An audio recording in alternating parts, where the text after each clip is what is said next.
हाँ, तो अब भगवद गीता के दूसरे अध्याय के अंतर्गत श्लोक संख्या 32। यदृच्छया चोप्यपन्नं स्वर्गद्वारम् अपावृतं सुखिनः क्षत्रियः पार्थ लभन्ते युद्धमीदृशम्। भगवान क्या कह रहे हैं? यदृच्छया चोप्यपन्नं स्वर्गद्वारम् अपावृतं। यदृच्छया का मतलब है बिना किसी प्रयास के, अपने आप। उपपन्नम का मतलब प्राप्त हुआ है, तो बिना किसी प्रयास के प्राप्त हुआ है। क्या प्राप्त हुआ है? स्वर्ग द्वारम, स्वर्ग का द्वार प्राप्त हुआ है? और स्वर्ग का द्वार भी कैसे प्राप्त हुआ है? अपावृतम, बिल्कुल खुला हुआ। स्वर्ग का द्वार भी खुला हुआ है। सुखिना क्षत्रिया पार्थ लभन्ते युद्धमीदृशम्। जो भाग्यशाली क्षत्रिय हैं तो उनको ही इस प्रकार का धर्म युद्ध प्राप्त होता है। तो यहाँ पर भगवान स्वर्ग की प्राप्ति की बात कर रहे हैं। तो वास्तव में तो भगवद गीता के अनुसार स्वर्ग की जो प्राप्ति है वो जो है ज़्यादा लाभ नहीं है, क्योंकि स्वर्ग से थोड़ा नीचे गिरना पड़ता है। लेकिन सामान्य लोग जो कि अपने कल्याण पर ज़्यादा विचार करते नहीं हैं, तो उनके लिए स्वर्ग की प्राप्ति ही बहुत बड़ी उपलब्धि है। तो इसलिए अक्सर लोगों को कहा जाता है स्वर्गवासी, कि कोई व्यक्ति जो है अगर शरीर छोड़ देता है ना, तो उसको कहते हैं भाई स्वर्गवास हो गया। तो स्वर्गवास का जो है मतलब बड़ा महत्व माना जाता है, सामान्य लोगों के बीच में बड़ा महत्व माना जाता है। लेकिन आगे चल कर के भगवान बताएंगे कि स्वर्ग में जान करके लोग क्या करते हैं, अपने पुण्यों से स्वर्ग जाते हैं और स्वर्ग जा कर के अपने पुण्यों को भोग करके फिर वापस पृथ्वी में आते हैं। तो ये कोई अच्छी बात नहीं है स्वर्ग में जाना। लेकिन अभी भगवान अर्जुन को जो बता रहे हैं वो सामान्य व्यक्ति के लिए बता रहे हैं कि यदृच्छया चोपपन्नम स्वर्ग द्वारम अपावृतम, कि जो स्वर्ग का द्वार है वो खुला हुआ है। जबकि अर्जुन क्या सोच रहे थे? अर्जुन सोच रहे थे नरके नियतम वासो भवति तनुसुश्रुमे। अर्जुन ने पहले अध्याय के श्लोक संख्या 33 में ये कहा है, उत्सन्न कुल धर्माणाम मनुष्याणाम जनार्दन नरके नियतम वासो भवति तनुसुश्रुमे, कि नरक में निवास होगा। अगर हम कुल की हत्या करेंगे, इस युद्ध में अपने कुटुंब का विनाश करेंगे, तो हमें नरके अनियतम वासो, नरक में निवास होगा।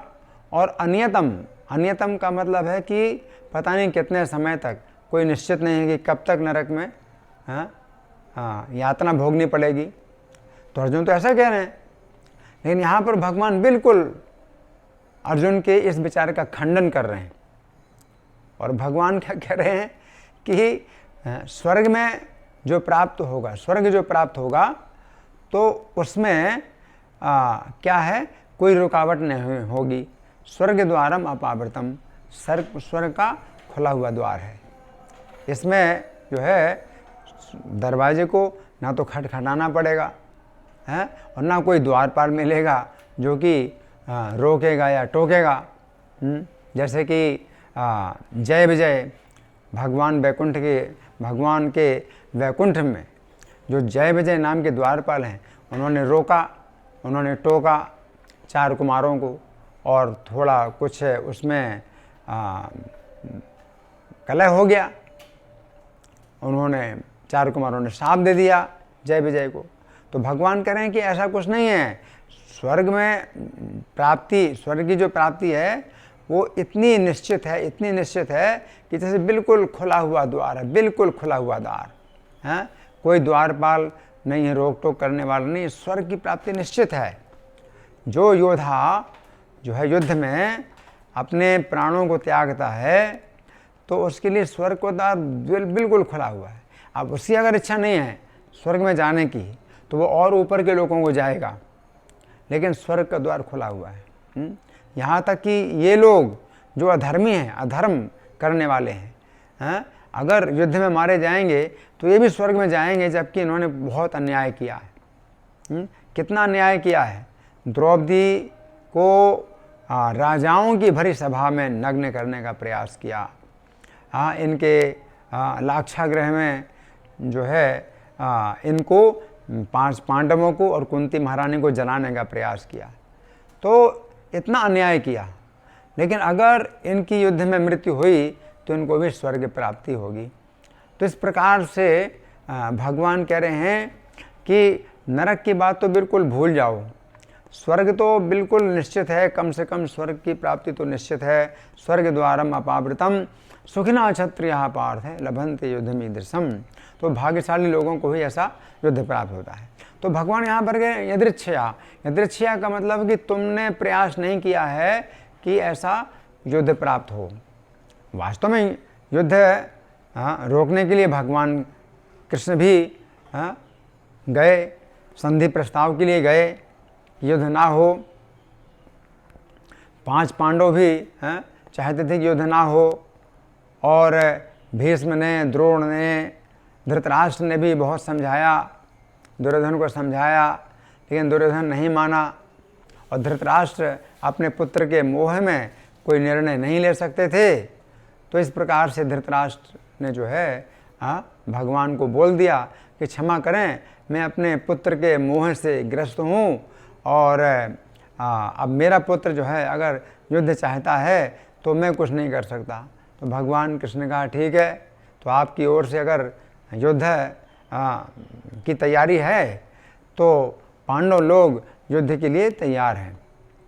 तो भगवान कृष्ण ने कहा था कि पांडव लोग युद्ध के लिए भी तैयार हैं और संधि के लिए भी तैयार हैं, लेकिन दुर्योधन ने क्या कहा, नहीं, संधि की कोई बात ही नहीं है, युद्ध के बिना कुछ भी ज़मीन नहीं मिलेगी, बिल्कुल ना तो आपकी संपत्ति वापस मिलेगी, ना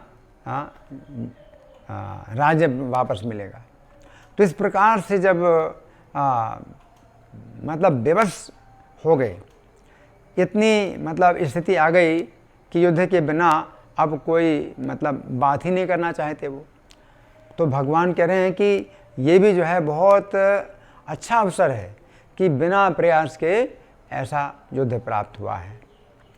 यदृच्छया चोपपन्नम स्वर्ग द्वारम अपावृतम सुखिना क्षत्रियः पार्थ लभन्ते युद्धमीदृशम।